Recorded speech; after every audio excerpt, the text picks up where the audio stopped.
All right, everyone, we are here for what I predict to be the final episode of Resident Evil Requiem. Again, we're probably going to go for like about an hour and a half, and if it doesn't feel like we're about to end, then we'll end the episode there and keep going. But for right now, I feel like we are in truly the end game. I think that we are about to just wrap this whole thing up like a good old Christmas present, which I don't know. There are like two parts of me. Inside me, there are two wolves, and they are making out voraciously right now while talking about Resident Evil Requiem in great detail. One of them's like, hey man, it's really close. It's really cool that we're like very close to the end of the game. Like we're about to see like what the climax is. We're about to be able to talk about this. We're about to be. Oh god, it's just the Spencer Mansion. Okay, that's pretty sick. Isn't it pretty cool that we'll be able to like talk about the game in full detail? Isn't it cool that we'll be able to watch like everyone else play this and listen to all the reviews and all the theory videos now? And the other wolf's like, he's all like, they're both boys by the way. They're both gay. They're both making out. And the other one's like, hey man. But that means that the experience is almost over. That means we're going to have to wait like another year to 2 years or 3 years for another Resident Evil game. And then they both go, ah, fuck. Well, fucking. Sorry. Oh, that's pretty. M.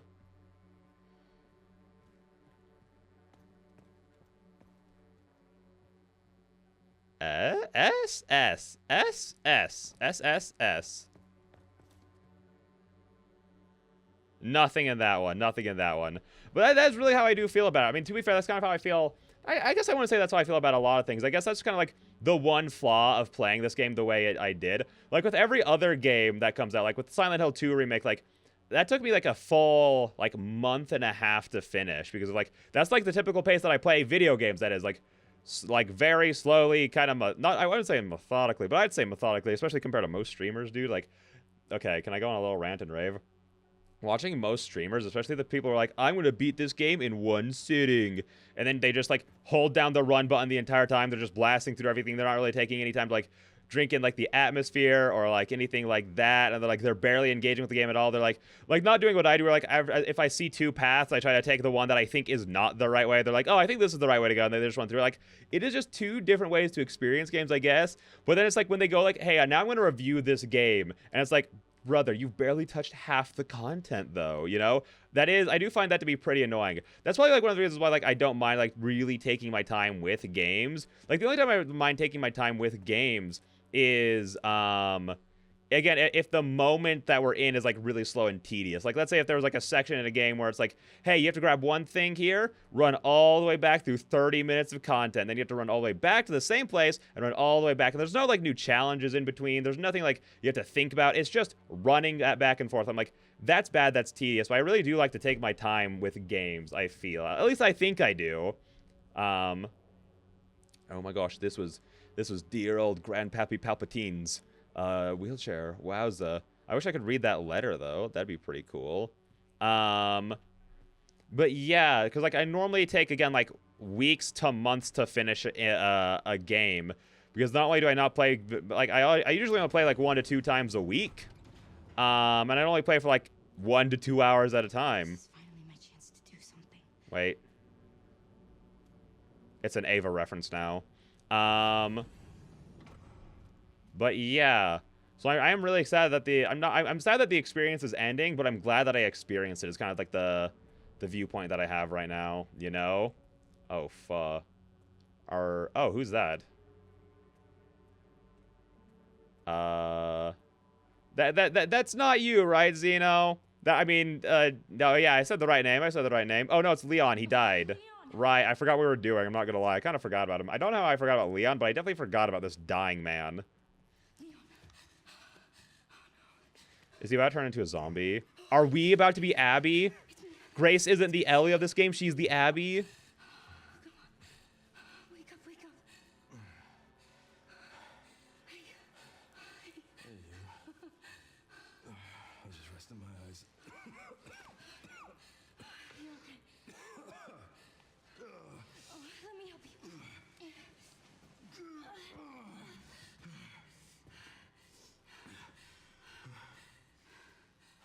Let's do this. Okay. Together. I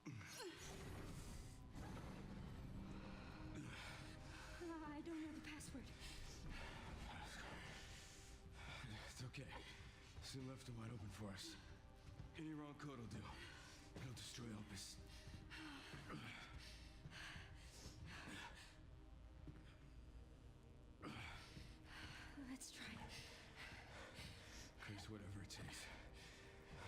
buy you some time. Can you? You can barely walk. No, I have an idea. I trust you.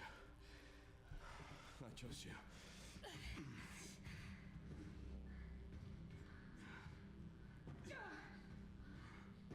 So, the prodigal daughter returns. I know the password.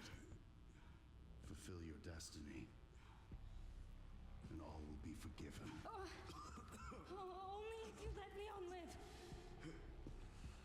Very well.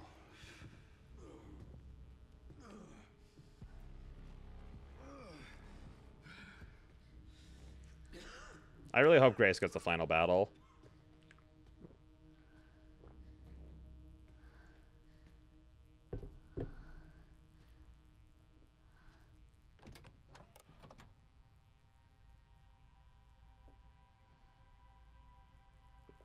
Oh, whoa. Wait, whoa, whoa, whoa, whoa, whoa, whoa. Destroy Elpis, right? We can't let it get out. And I am plagued by guilt. I'm gonna destroy Elvis. You promise. You'll end this. Yeah.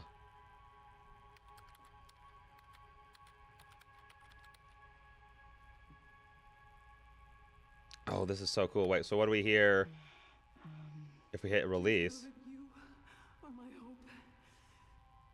She is my hope. A blind hope. Okay.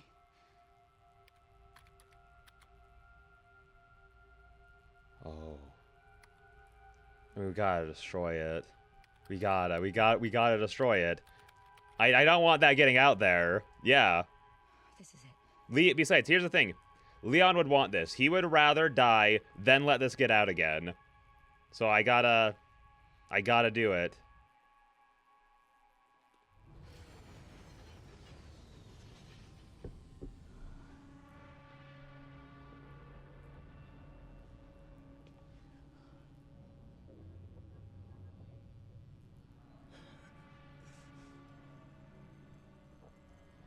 What did you do? What I had to. Grace, get out of here! Oh! Right behind you! Leon, come on! Oh. What are you doing? Come on!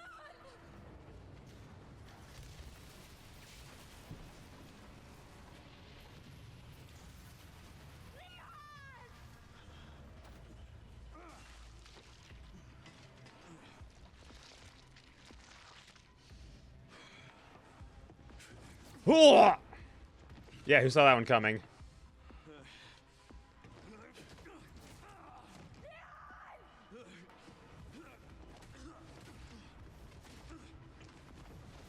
All right, again, Leon, you gotta give me control again. If it turns into a boss fight, it's possible to win in this cutscene. You can't.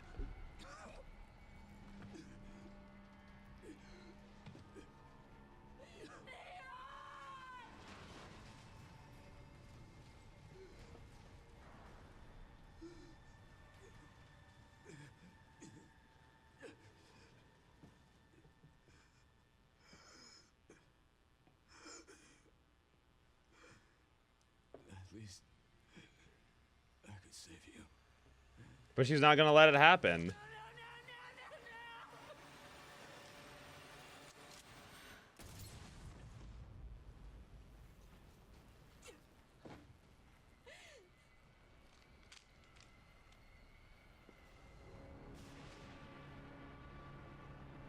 There's no way.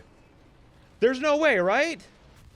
It's gonna be some like regen, because like it's already been shown that people infected have like some kind of like regen properties. He's so gonna regenerate. So okay. I think I saw my hopes of Daddy Leon surviving go up in smoke. So.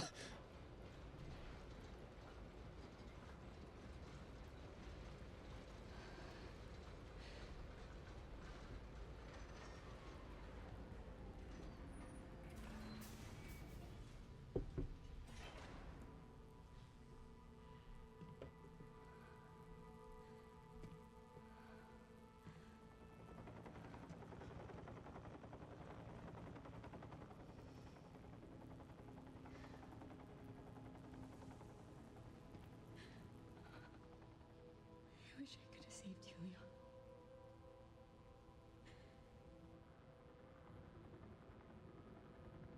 So did I get the bad ending?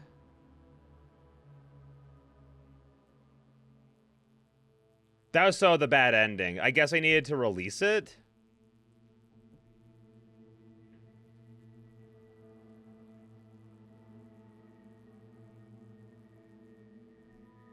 Part of me, low-key, just wants to, like, can I skip past this?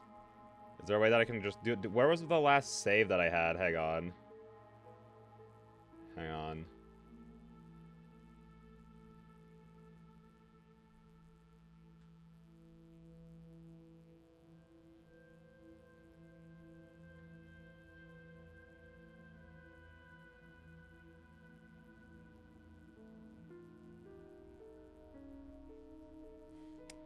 I guess I should have thought of that better. I was just looking up if this was a bad end, and yeah, I just did get told that it was. Yeah, so let's just go like this. Resolute Agent. Total playtime 13 hours. Following scenes add to the bonus. Concept art. Okay. So, okay.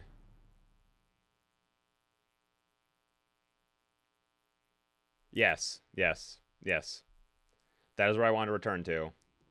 Okay. Let's do this one more time. I love that they give that to you. Because if you get that ending, you're gonna go walk away being like, this game fucking sucks. Sorry, I had a tiny little hiccup there.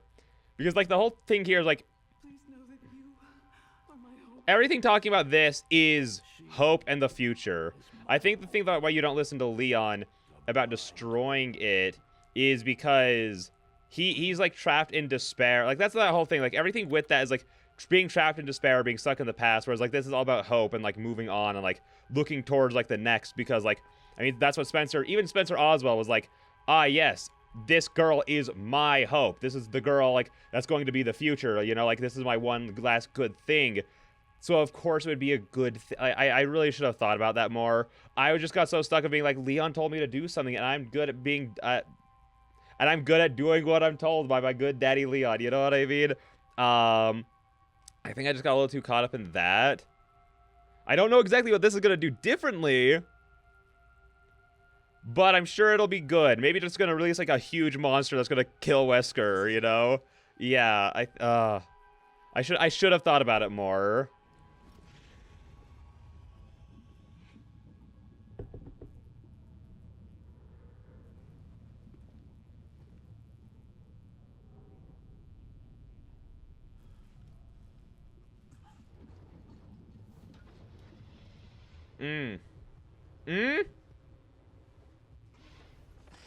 Is that Victor?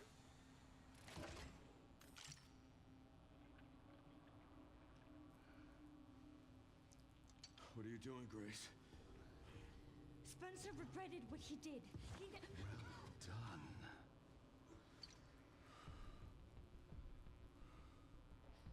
You promised. Yes. That I would let him live. So is this going to be like a cure? It's a cure for... Oh, because this is caused by the T-Virus. He regretted it. So the point is that this is going to cure what happened. This is going to weaken Wesker. Mr. Kennedy. Right? You the honor of experiencing my power firsthand. I'm not sure Elpis is what you think it is. There's nothing special about me. I was never any key. Spencer wanted to make amends. Yeah. But you released Elpis. What is it? Tell me. Oh! Leon! Hurry. Stab him. Stab him. Put it in him. My powers. Elpis is Spencer's atonement. It's an antiviral. Hurry. Put it in the man.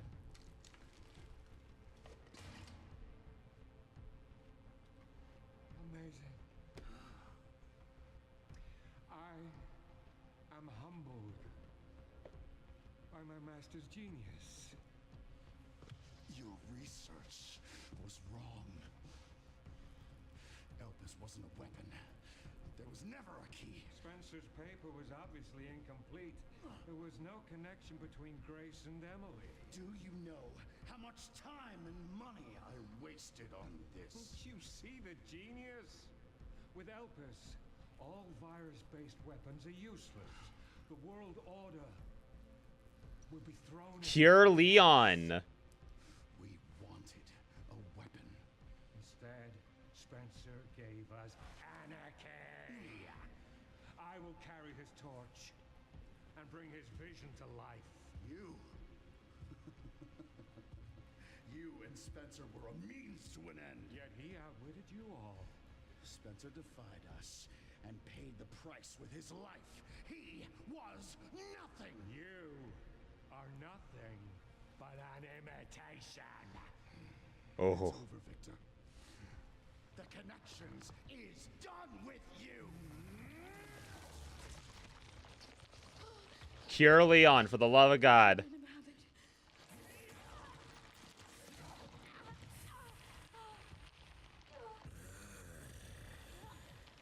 Your ignorance is staggering.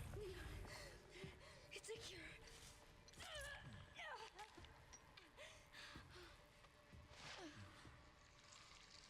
Oh, it's working.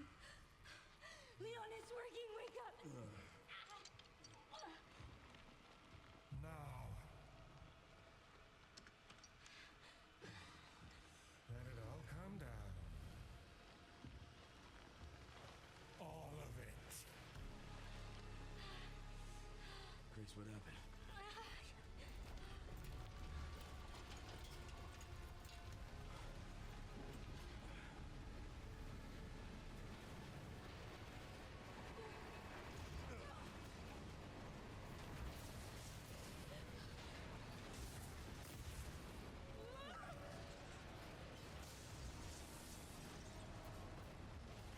It's gonna go!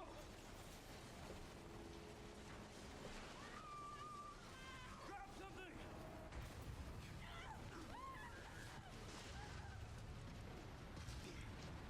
Catch me, Leon.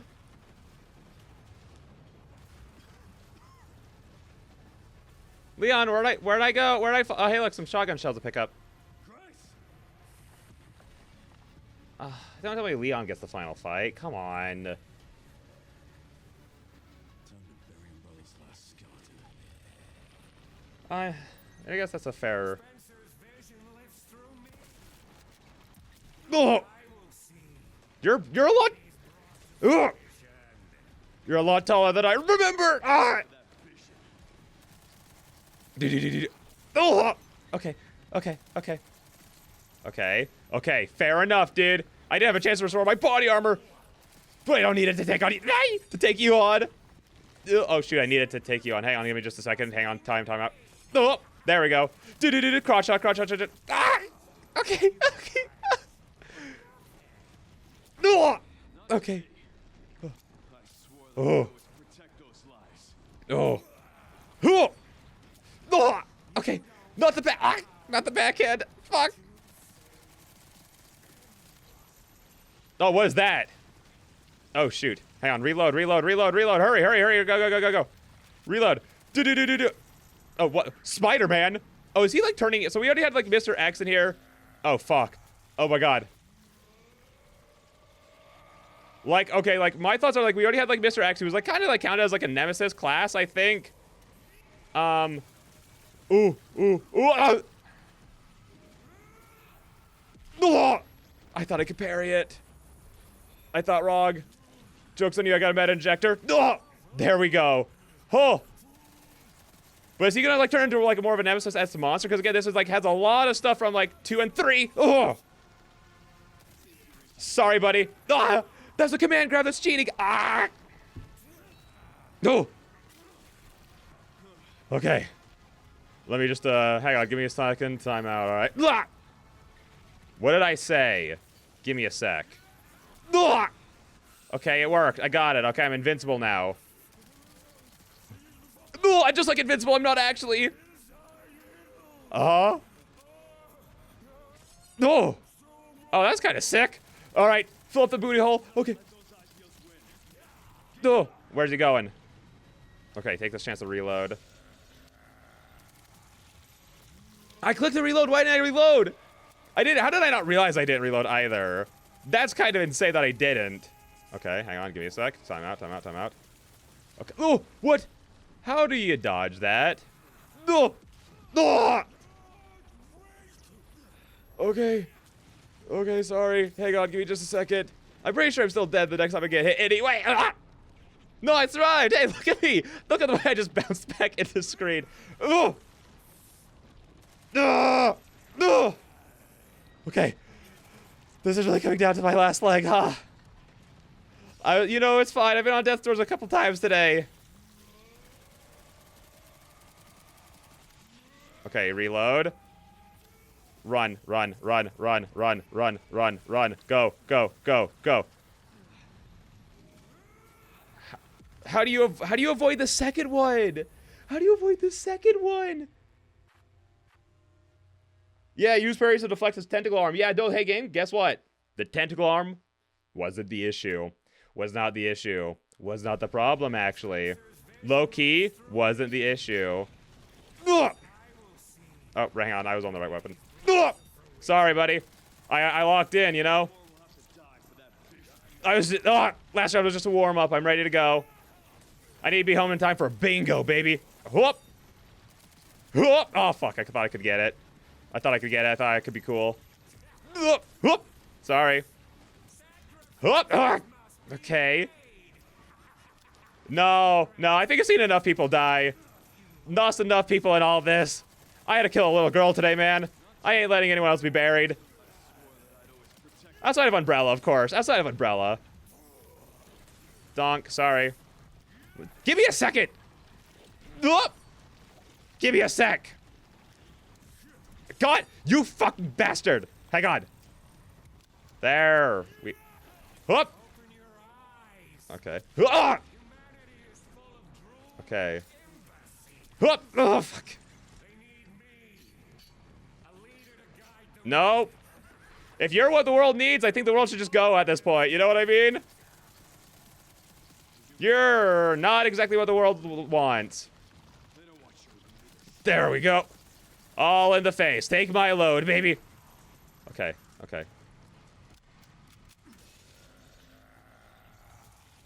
Machine gun ammo. Okay, just gotta run. Stay on the move and he won't get ya.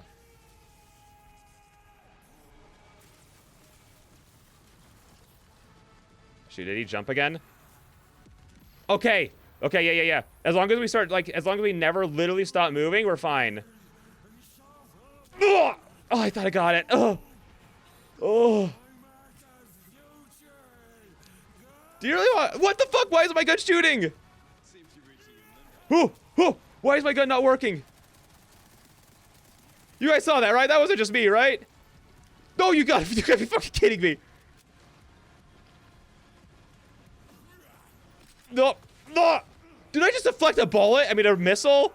Oh my gosh. Nemesis and, Nemesis would be so proud of me. Okay. Okay, just take this. Please be another healing item. Oh!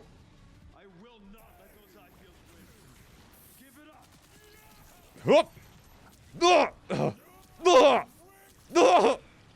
Okay.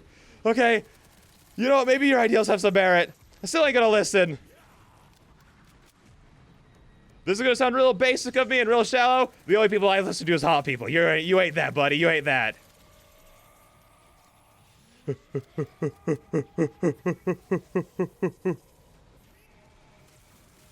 Oh, shoot. Okay, we're fine. Nailed it. Easy. Nope. Okay. Oh. Okay. Heal. I think we might be done here, man.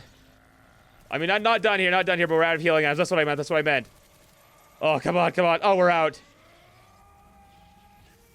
Okay.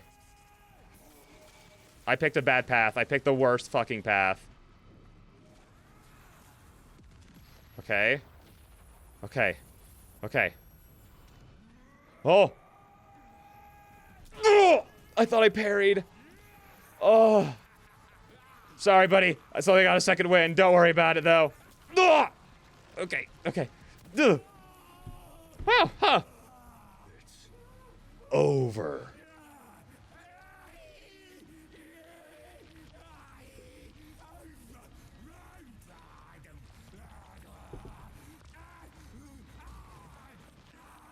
Buddy really resorts to nothing but growling and grumbling and calls me the fool? That's insane. This man might be the only person who's worse at speaking than I am. And I'm a downright dummy. Okay, so he's gonna fall down there and Digivolve, right? He's gonna hit that Warp Digivolution option and turn into the most hideous beast I've ever seen. Boom! Hand. Oh. Oh. Oh, what on earth even are you? nemesis. Oh, I was right.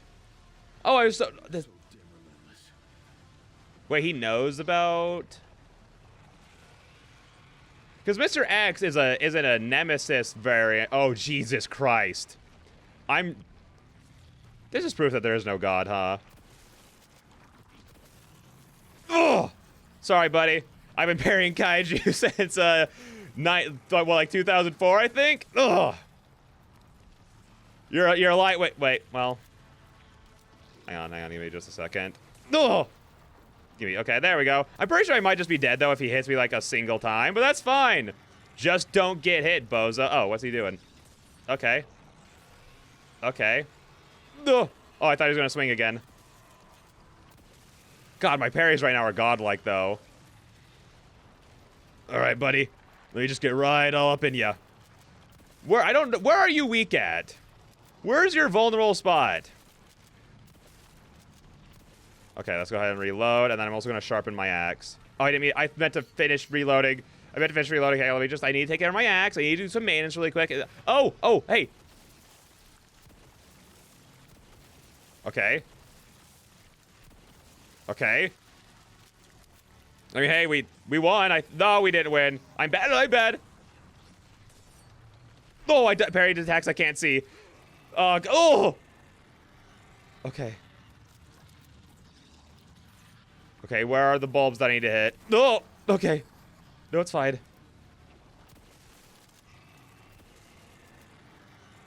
No. Okay. No. Okay. No. Okay. Okay.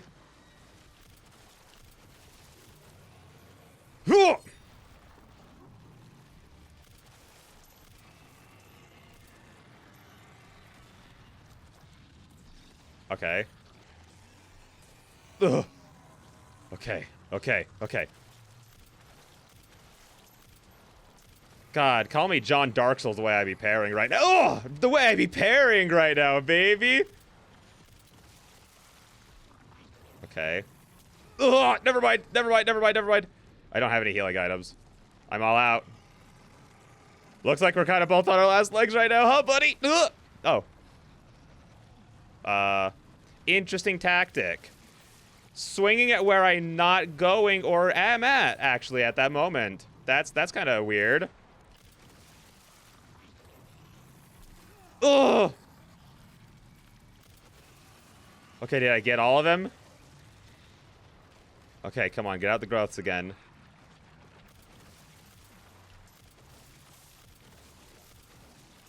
Okay, come on. Fuck! No, I don't have time to be missing. To be fair, I have like an hour and a half to do this. I really have like an entire 3 to 5 business days to get this shit done, huh? Okay. Oh! Oh! Hey, friend! I know what you might be thinking. This man looks real tasty, I should eat him. But you really shouldn't. I always mess that joke up. I know I always mess that joke up. It's fine. We got it. This isn't time for one-liners. What am I saying? I'm Leon. It's always time for one-liners, baby. Oh. Dude, he's really trying to raise the roof on this one. Put your hands up like the ceiling can't hold us, am I right, fellas? Oh, is it over?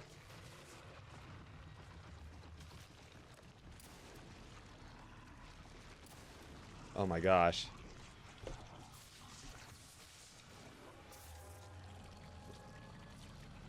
This time, you ain't getting back up.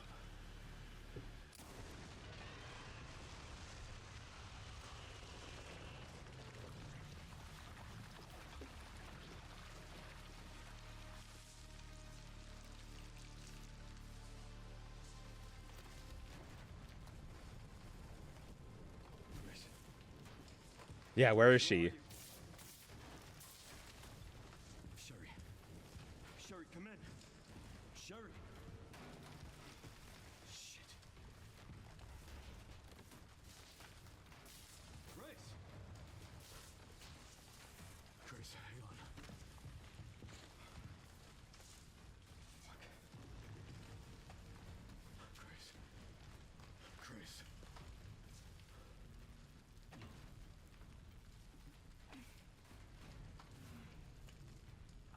Leon. I woke her up with true love's touch. True love's gentle caress. Come on. I think my arm's broken.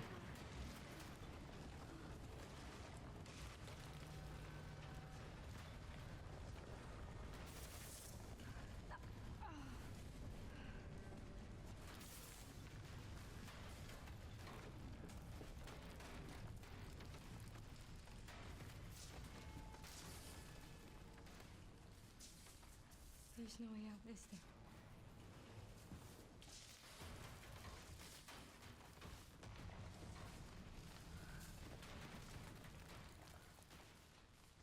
Well, I'm not gonna leave your side. I'm gonna sit right here with you.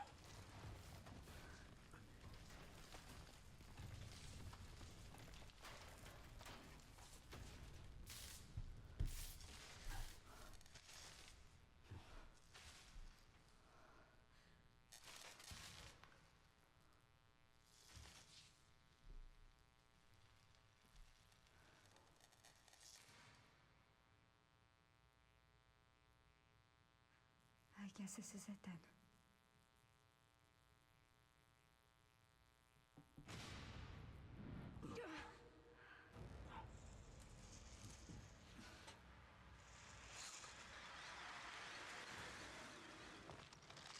Please tell me this isn't the BSAA. Okay, no. Oh my gosh, is it gonna be Chris or is it gonna be like Chris or Claire or someone? Leon S. Kennedy? Depends who's asking. Alpha, you read me, sir? Yeah, they're safe. I got 'em. Yes, sir. Mr. Kennedy, I have a message from Captain Redfield. Let's go. What was? Don't. Fuck you. Tell me the message.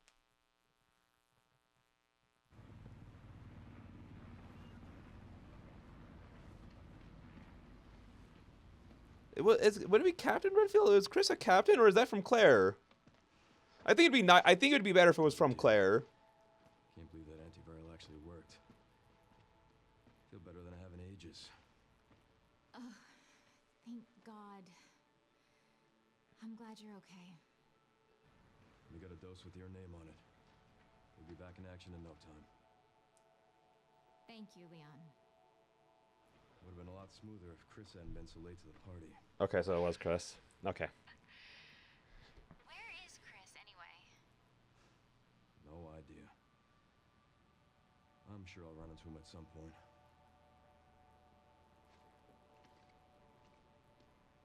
Yeah, I'll call you back.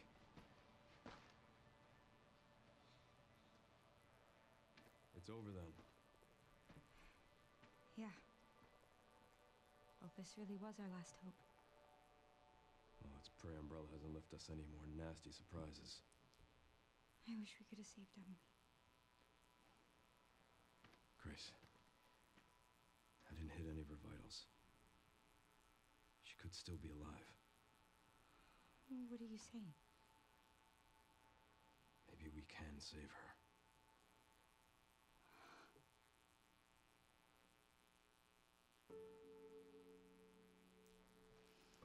So is there gonna be like an after credit scene where they save her? Is it gonna be like a DLC or something? Like, are we gonna do that? Because I want to save her. The government has confirmed the existence of an actively trading bioweapons lab located here in the ruins of Raccoon City, the origin point for the worldwide spread of bioorganic weapons. This illegal facility appears to have been in operation for decades. Sources say that the extension of the lockdown and the recent series of mysterious deaths may be related to tragic events in Raccoon City 28 years ago. Evidence seized in Raccoon City has led the Justice Department to reopen its investigation into Oswald Spencer and the long-defunct Umbrella Corporation. Oh yeah, the super dead man, you know. The government deliberately drove Umbrella into bankruptcy. The late Alyssa Ashcroft is credited with cracking the Oswald Spencer story. Conspiracy theorists are already claiming that she was killed in a cover-up, and that the organization responsible is secretly controlling our government. Tonight, in a speech from the Oval Office, the president is expected to reject allegations of any government involvement since the Raccoon City incident.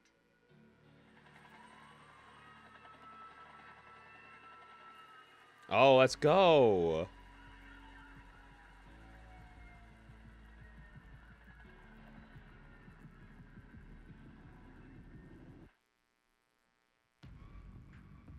Dang. Is that really the end?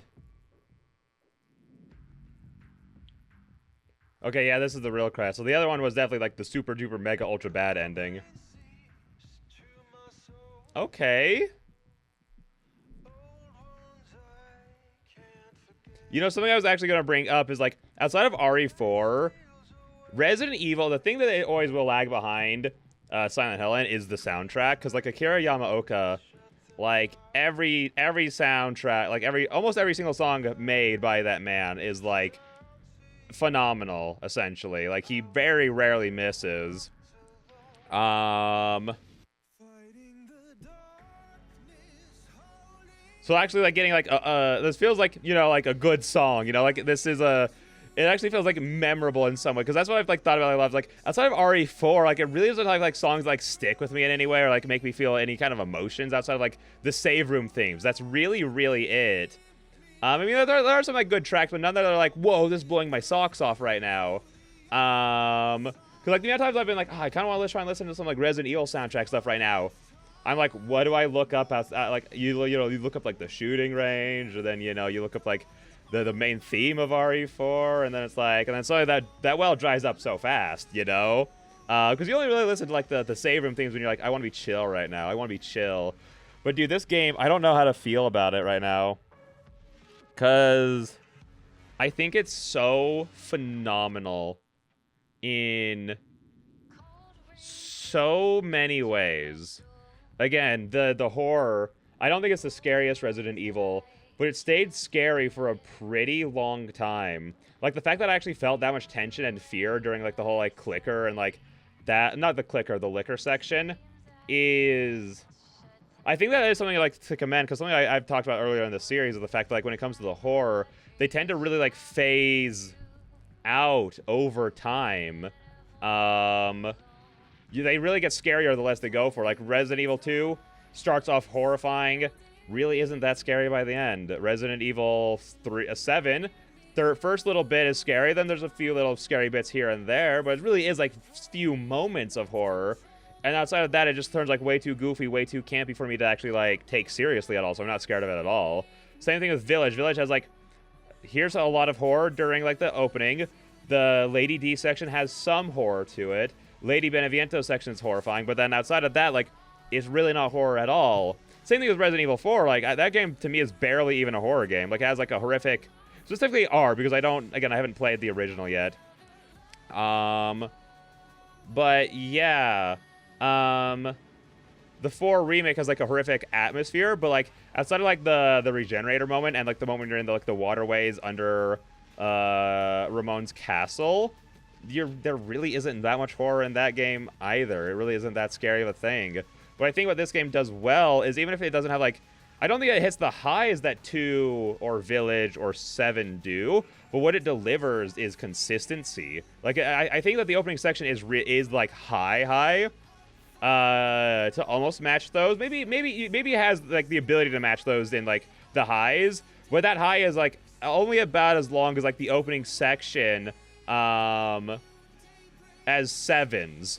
But what it does well is it then keeps the horror going consistently through the Grace sections. Like her sections are consistently like, oh, I'm on like the edge of my seats right now. I can't. Oh my gosh. Whereas like there's like a constant like current of fear and tension going through me, which again every other Resident Evil like slowly kind of wanes out of as we go essentially. So I think it does like that so well. And then the action bits, like the fact that like again, it still feel even like during the Leon moments, like it doesn't really feel like a horror game, but it really does a good job of keeping that horrific atmosphere and element to it during his sections.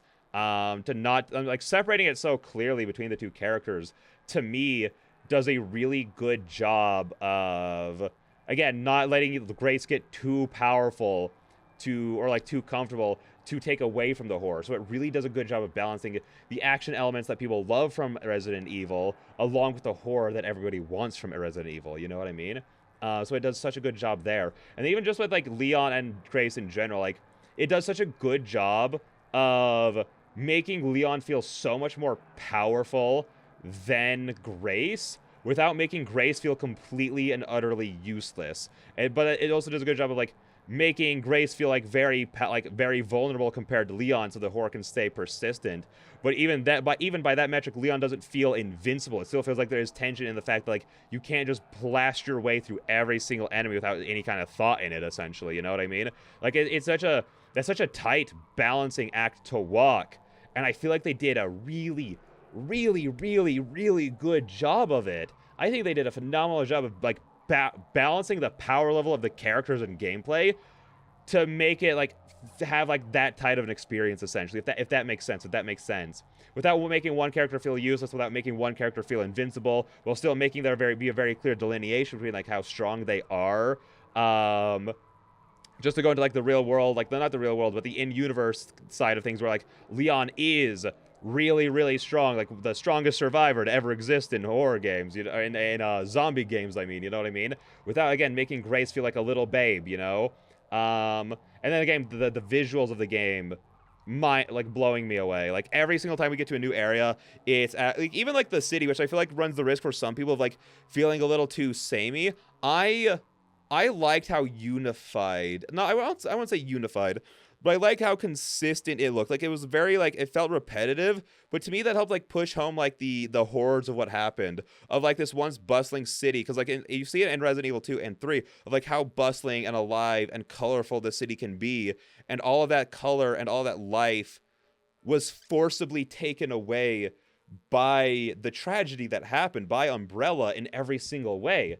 So like to me that really the way it looked like really drove that home for me specifically.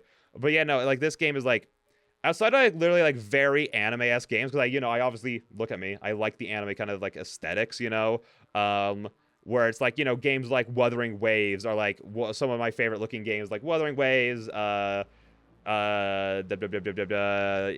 Arkanites, like the new Arkanites game. Even if I don't play these games, like they are some of my favorite looking games. I love, you know, like a lot of like cell shaded stuff, like Wind Waker or like Breath of the Wild. I really love those styles of games.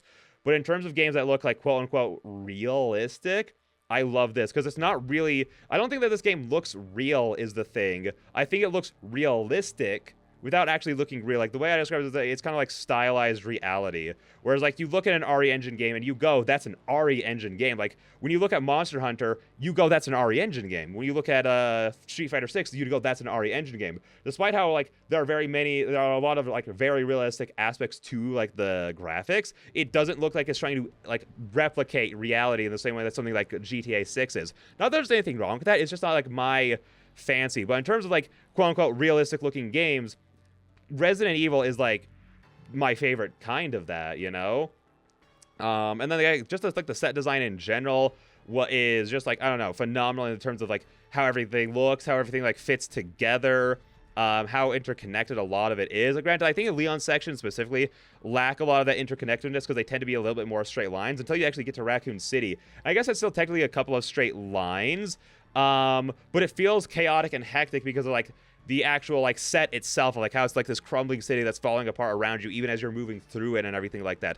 And I even love that the zombies still there were so dangerous and, like, brutal, because I love the idea of the place where, like, it's a zombie apocalypse that also got nuked off the map. I love the idea of, like, the epicenter, like, the start of all of these, like, viruses that, like, not all the viruses came from here, obviously, but it feels like the epicenter of, like, all the world's issues in a way. I love the idea of that being the most dangerous place to be, where it's isolated from the rest of the world because of, like, the explosion, like, the everything like that, you know? I love that idea, and I think that my only issue with the game in terms of, like, that aspect is I wish that there were more monsters there.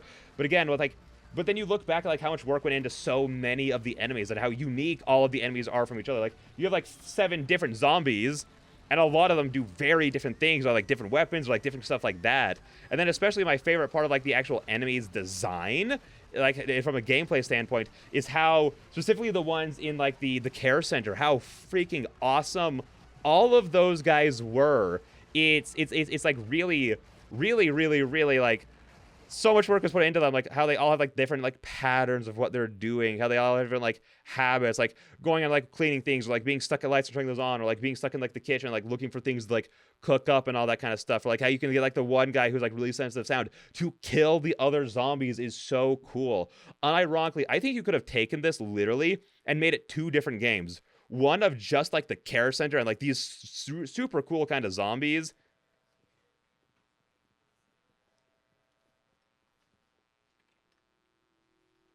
And Sherry's okay? Oh, good. I'm so glad. Emily, yeah, she's doing great. I'm actually teaching her how to read. Grace. Can she see now? Because I'm pretty sure she already knows how to read. Grace. If you give me another Simon Man, I'm backhanding you. I'm so sorry. Where's that report? Sorry. Leon, gotta go. Catch up soon. Aw, that's cute. That's really cute. Oh. Okay, yes, you... Okay. Oh, my heart. My heart. My heart. This is exactly what I wanted. This is the AU that I literally asked for, that AU, and I got it. I still need someone to write some fan fiction of, like, what's going on in their lives after all this, though. I need that. Also, Wesker just died, huh? I just realized that.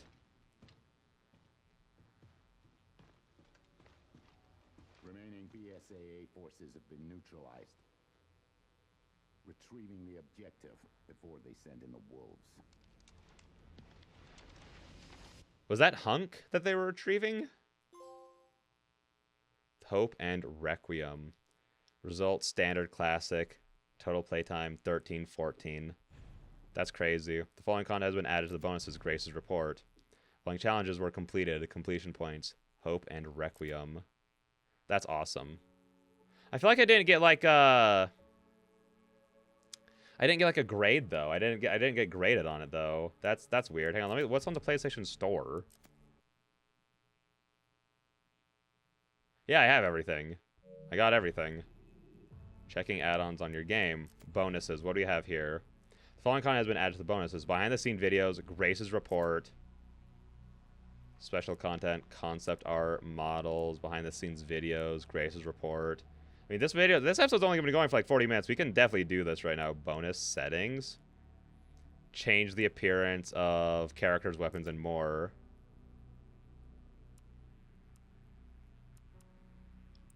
Oh! Oh, that's cool. Oh, for like, yeah, film noir, apocalypse, none. Wait, that's sick. Raccoon City Classic? Ooh! Oh, God. Again, just all the options. Hang on, let's go ahead and look at everyone's costumes. We gotta start with Leon. He's at the top. Jacket. Okay, nice, sexy. Oh. Apocalypse. RE4. Nice, nice. What about Grace? How many costumes we got here? Default, jacket, film, noir. Damn. Sorry. Hang on, I'm looking respectfully. I'm sorry. You know what? To be fair, I've been thirsting and objectifying Leon the entire time. I could look at her a little bit, you know, respectfully. That's cool. Fuck, dude. Look at her rock that dress. Oh my. And then like her hair matches like the eye and like the pale skin so well, and like especially like the contrast between like her hair and the hat. Incredible.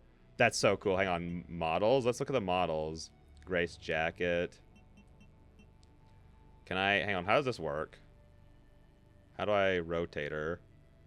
Okay, this is cool. I've always liked that you can like do these with these with these games. Hang on, how many of these points do I have? I have 1,200. Hang on, characters, enemies, Grace teenager, Grace FBI, Leon jacket. Do I just go through and try to get all of the Leons ever? And I mean all of the main characters ever? Which one's Nathan? Him? Alyssa Ashcroft, the Hooded Man, Sherry Birkins, Victor Gideon. I mean, I feel like I have like a lot. Right? Like I could just kind of go like this. Yeah. Like look how much I have, dude.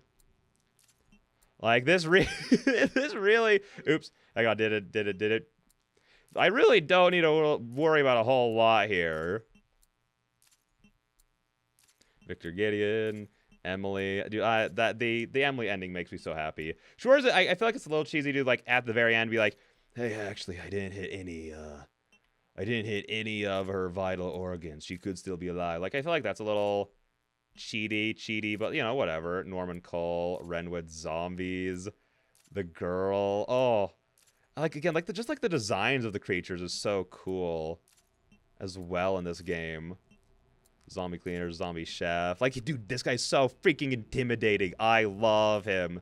And these guys, oh, they're so haunting in the best ways. And like, look at like, I don't know, like even like just going through and doing like the posing that they have in here with these guys is like, I don't know, it's so fun. Like, I don't know, these games always feel like they like really care about what they're doing, if that makes any sense. Oh gosh, the demon children are freaking, I hate them, but I also love them. Plant 43, Arc Zombies. Wait, did we get his final form? No, we didn't. So do I just have everything now? Yeah, so what else do you use? Oh, hang on, let me go through and just get these, yeah. I mean, we're still gonna have like more than enough for all this, basically. Main Street, Renwood Hotel. Hang on, I want to check something really quick. Do I need special content? Condition, defeat 300 enemies. Hang on. Weapons, items, costumes. Oh, that's cool. Oh, that's real cool. Okay, hang on. Concept art, behind the scenes videos. Let's watch these, and then I'll get back to talking about the game. Sorry.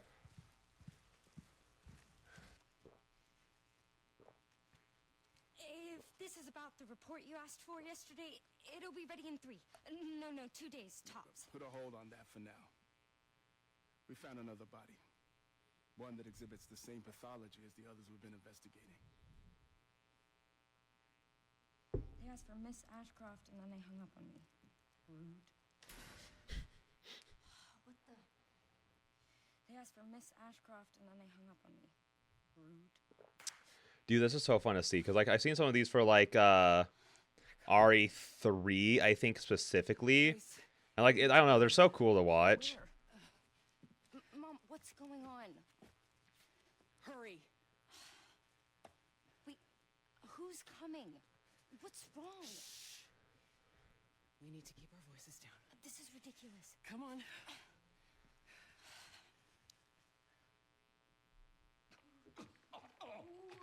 Oh.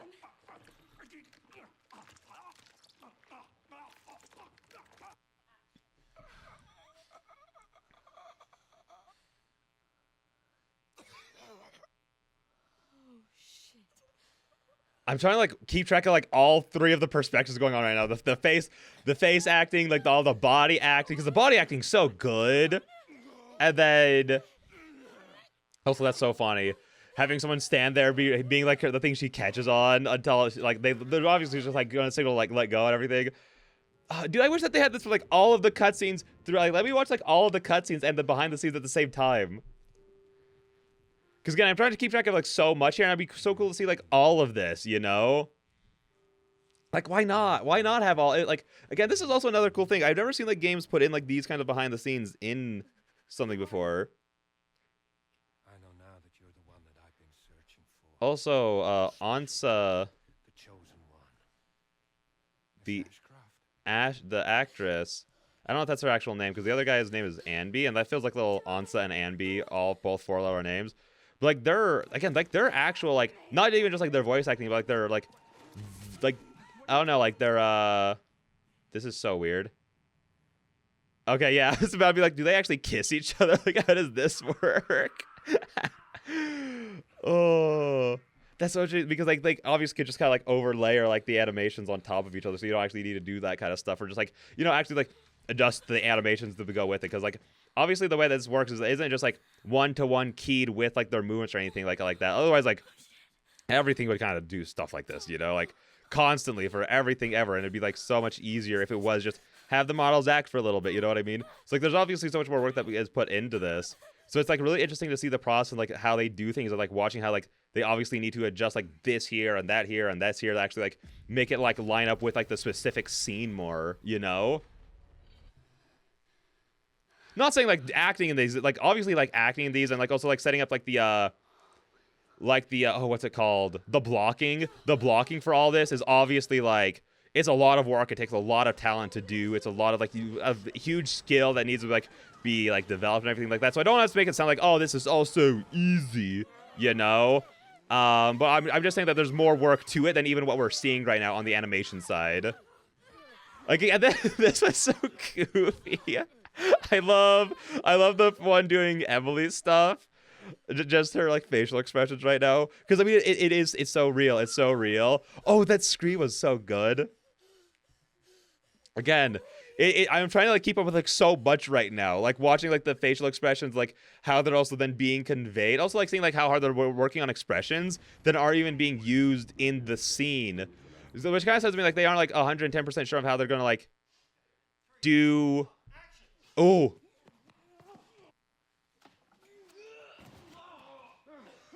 Okay. Setting it up like in like multiple different like the clashing is one scene, and then they kind of like reset and go back over things as like they do the fall off. That's cool. That's sick. Oh, I'm excited to see this one. Oh no, but he's not gonna do any of the teleporting stuff. Is he?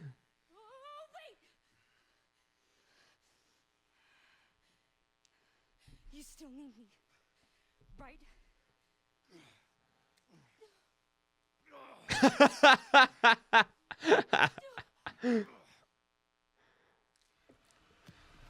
Like, look at this. Like, this is so... Also, I love that Grace got stabbed, and they don't, like... She doesn't really seem very stabbed after she falls. I didn't even think about that until right there. I was like, wasn't she impaled? Not impaled, but, like, just, like, stabbed. Grace! Also, hang on. I needed to go back to him. Time to bury Umbrella's last Yeah. skeleton. That is his name, right? Also, time to bury Umbrella's last skeleton. That's sick. That's sick. All right, what's this one? Grace's report. Oh. Oh. Oh. Hang on, it's 60 pages. Maybe we'll do this as its own separate episode. It's kind of like an epilogue. We'll come back to that. What kind of challenges do we have here? Incomplete. Remarkable agent. Complete the main story on insane difficulty. Craft every possible item with Leon. Bang for your buck. Defeat at least 3 enemies with a single Requiem shot. Fuh. Defeat Chunk as... Oh, you can? Oh. Open every safe in the main story. 4 out of 5. Did I leave one? I could have sworn I opened all of them. Open all BSAA containers. Case closed. Read all the files in the main story, you little rascal. Destroy every... I missed 11. Speed Demon. Complete the main story by releasing Elpis within 4 hours. Earn 200,000 credits. Bloodlust, collect 5,000 microsamples of infected blood with the blood collector. View all models. Model mania. Curator. View all concept art. Complete the main story without using herbs or med injectors. That's what the fuck? Complete the main story without grace using the blood collector. Let the sweet pair hear the voice. The final puzzle? What? What is the final puzzle? Is this also like tied to like achievements and stuff? How do I view my achievements? Oh, right here. Right. So I have 34 out of 50. What are the ones we need? Reveal. Main story on difficult, on insane. That's fair. I might defeat Chunk as Grace. Okay, I might try to 100% this game at some point. Reveal. Open every safe in the main story. Okay.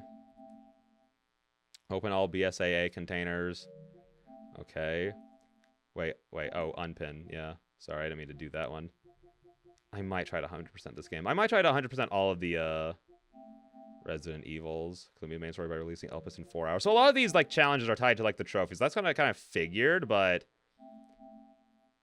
defeat 5,000 microsamples of infected blood within the blood collector.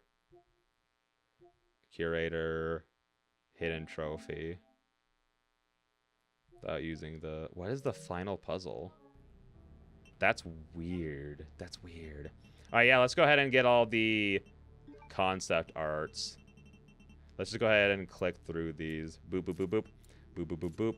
Because I want to look at all these while we, like, yap and stuff. The models and these. Chunk, Blisterborn, Emily Mutated, Raccoon City, Titan Spinner Battle, East Second Raccoon City. Like, look, dude, like, I love the concept arts. This is the, again, this kind of stuff is like why I want to be like a good artist, so I can do stuff like this. I would love, because again, I've talked about before about how I'm kind of working on a video game, and I want to be the concept artist for a lot of it too, just so I can like not have to pay other people to do that essentially, and so I can like, you know, be very true to like my sort of vision, I suppose. But it's like I'm just not good at it. I've been an artist for like 15, 16 years essentially. Still not very good at it, you know what I mean? Okay, how many more do we have left? But yeah, the important part though is that I'm trying and still like not giving up on it essentially, you know what I mean? That's really the important point. Like I'm generally saying, like, do I like start uploading this now? Do I just start uploading this like as soon as possible essentially? I don't know. I kind of feel like it. Wait, that's so funny. That's so funny. Look at her. That's goofy. Hang on, let's go. I want to look at the models for special content though. Matilda for Leon. Weapons, items. Permanently increase the capacity. Yeah, let's go ahead and do that. Infinite ribbon for Grace. Oh, we have to beat the thing to get that. RPD charm. Do we already have this? Complete letters from 1998 by hunting down and investigating certain files of the main story. Raccoon roundup. Okay. I mean, that's important if I do plan on 100%ing this game. Again, that's how you can tell, like, I'm kind of, like, over, like, the one section that I do plan on playing this game again pretty soon. But we'll see. I don't even know how I'm going to upload these. Again, I feel like I want to upload these, like, as soon as possible. But I also don't want to start doing that because I don't want, like, the views to come back in and then to start decreasing suddenly again when I don't upload the videos consistently. Because that's the issue. Is, like, I just don't have videos edited and ready to go. Because the way I edit videos now is I watch through them in their entirety to then also cut them up so that I can work on getting them made into like the shorter form main channel videos essentially. You know, your stuff that you'd like typically see instead of Let's Plays, like the like the Indie Mouse like kind of video. Like he's a big inspiration for how I make videos now. Like I started editing videos, then I started watching his channel and like my style is already like my quote unquote style of how I want to present the videos is pretty similar to like how they already did theirs. But like there's just kind of like inspiration of like how could I do certain things essentially, if that makes sense. Let's go ahead and look at the models. Which ones do I want to look at? First of all, great look. Love someone in a uniform. She looks amazing. Again, I like that you can do stuff like this because, like, especially like again because I was just talking about being an artist. This is like a great way to like for you to use a model of a character that you like to kind of be like how do certain things look at certain like positions. It's kind of a lot like there's like what's the website called? Oh, there's a website that like lets you grab models and just move them around. But this is like nice because it's like a very well high detailed character that you can then put in like many different positions with like many different outfits on and do kind of like very similar things with them, if that makes sense. Like again, if you're like really studying it, like how do you draw the face from kind of underneath, look up at it. Like if you want to like learn how to like do like face at every angle, you can like start off like this, like very straight on, then you turn it a little bit to like get a more a turn, then you turn it a little bit more to get a turn, turn a little bit, turn a little bit, turn a little bit till it's the full side view essentially. Granted, it would work better a lot more with this kind of head at like this if I was going this way. But even then, this still also teaches you how to like draw the hair and like take that into account with everything, or like the clothes and like the way it overlaps and like wrinkles with itself. If that makes sense. Like you just like look at her arm and so you like the ways like this all folds and the way that because like the light source is obviously like coming from the top left, so like it really help you like study how like light interacts with these folds at like different angles and like that type of stuff and how it looks, you know. Like I love this kind of stuff for these. Grace Apocalypse. Let's look at the Grace Noir. Just because, damn, girl. Also, what the fuck? Excuse me? Was she packing all... You know what? She might be packing it. She might be packing it, and it might just be a little bit more pronounced than the other one because of her stance. But this one has her legs more spread out, which kind of spreads out the butt a little bit more. But damn. Damn. I am so sorry. I am looking very respectfully, ma'am. I'm so sorry. Look at that silhouette right there. Holy crap. Okay, what about her in this? Also, again, she just, to be fair, the hat look, the tilted hat, I've always looked at like it cutting off part of her face. It makes like Lady D like look so intimidating and creepy. And again, her eye matches like the hair incredibly well. I wonder if that's why they like chose, like maybe they were going through like previous characters and be like, we should give Grace a costume from other characters. And they're like, oh, like who should we do? And they were like, well, Lady D's eyes really matches like the hat. And like, again, the hat contrasts super well with Grace's hair. It sort of like layers the colors a little bit, you know, in a really interesting way. So that's really cool. Anyways, I came here for... Jesus! Oh my gosh! I'm sorry? I'm sorry? I'm sorry? But what? God, she's so beautiful. Oh my gosh. To be fair, Grace is actually a cutie patootie. And I think the actress, like, her this is going to sound so weird. Her voice is adorable. I really like the sound of her voice. Leon Harness. Wait, hang on. Oh! How do I get the, that to go away? Dang, dude. And again, if you want to, like, learn how to make cars and you want to learn to do it at every angle, like, breaking this down to, like, simple shapes, you just go like that. Then you go like that, and then like that, and then like that, and then like that. You know what I mean? And then you could even, like, oh, you can't get underneath it, but you can't get on top of it. Which, again, like, can help you, like, learn about, like, perspective and stuff like that. Again, I think that this, like, I know that's, like, such a niche use for this. Like, a lot of people are like, oh, I want to look at these models, look at the models, you know? But I think that there's a lot of, like, niche uses that you can do for stuff like that, you know? Like, again, like, you can use this to, like, learn how to, like, cut silhouettes out, like, from the back. Because, like, something I struggle with a lot is, like, drawing, like, coats like that. Like, I tried to draw a thumbnail for a Silent Hill video once. Did not work out very well because I was drawing a coat from behind. It did not work out well. Okay, let's look at Daddy Leon. Oh, he's so handsome. His eyes are so dead inside. He looks so... This might sound weird. He looks older than my dad does, despite the fact that my dad is actually a year older than him and a real person. But he's, like, still old in, like, a very hot way, you know? He's old in a very hot way.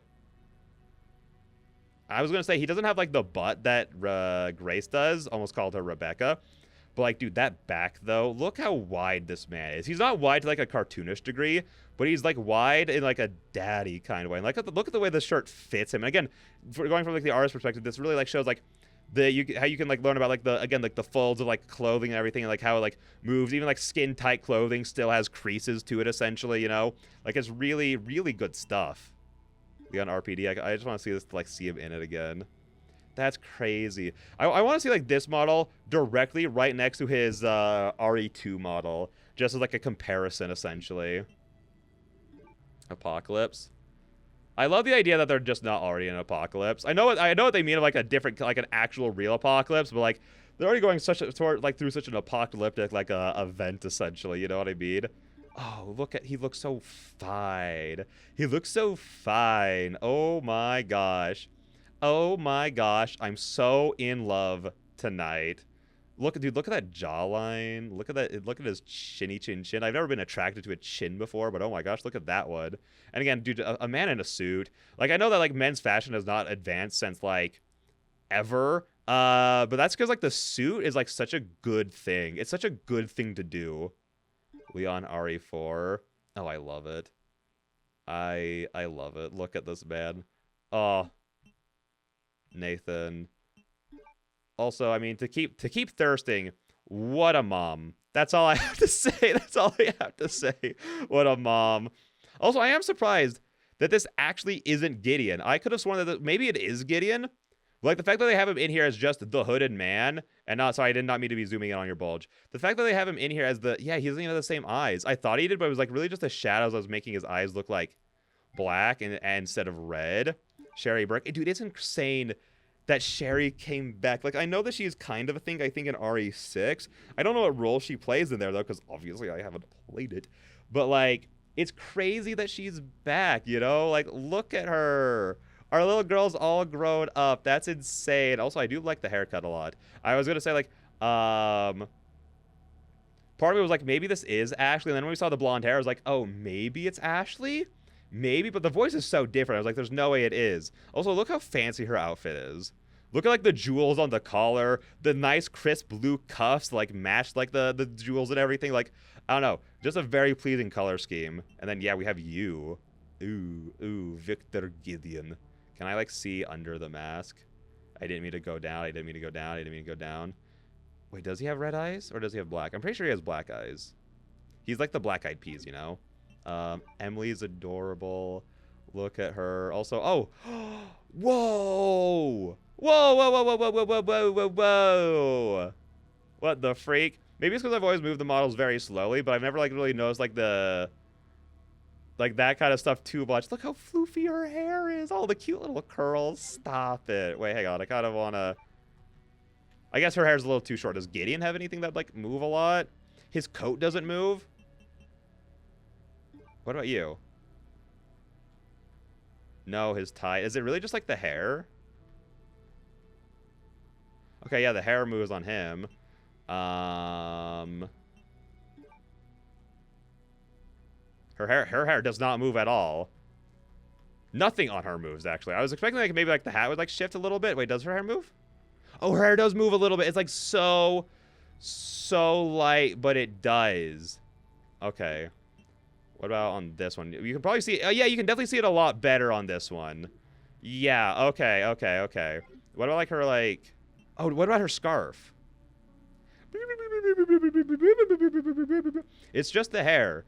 That's weird. I think it would have been kind of cool to have, like, the physics on, like, all of the clothing and all, like, the loose bits that would jangle about a little bit. I think that could have been pretty cool.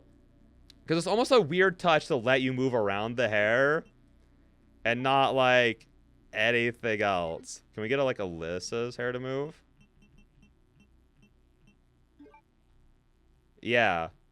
I mean, it is cool that it does, but it's just, like, a little odd as well. Anyone else's model that I really want to look at? Dude, what a dork. I can't believe that they, like, cliffhangered us with him at the end of 4. Just for him to come in here, get, like, bitch made, and then he dies. He just dies and goes away. We don't even get an actual, like, boss fight with him or anything. I was really hoping the way I thought it was going to end was just, like, we're going, like, he's going to inject himself. I realized there's a cure right before the game revealed it, which was an awesome moment. And then, I thought it was going to, like, slowly weaken him, and then you heal up Leon, or you as Grace fight a slowly weakening Albert. Like, that could have been cool. Or it could have been, like, a tag team thing of, like, Leon, like, gets, like, healed, comes in, fights Wesker as he's, like, at full power, and then as he's slowly weakening, Leon gets somehow taken out of the fight, and then Grace sort of has to, like, clean it up, essentially. Because I'm still sad that she didn't really... Sorry, I had a little bit of a burp there. I'm not gonna lie. I really didn't want to celebrate the end of Resident Evil Requiem, and again, I'm going to be, like, going, like, 30 more days straight without anything bad.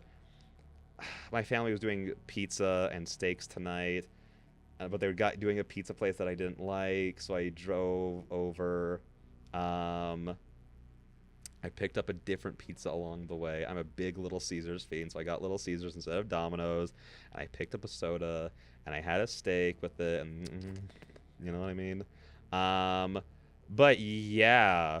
Also, I have steak for lunch tomorrow, so I don't even have to worry about making anything today or tomorrow, because tomorrow's going to be so freaking busy for me. I have a hair appointment. I have a dog being dropped off for surgery, like a dentist appointment.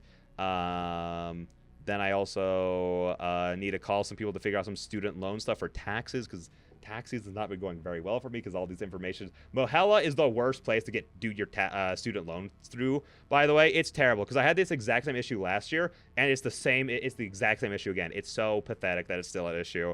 It's so bad. It's so bad. Ooh. Oh, look at her hair.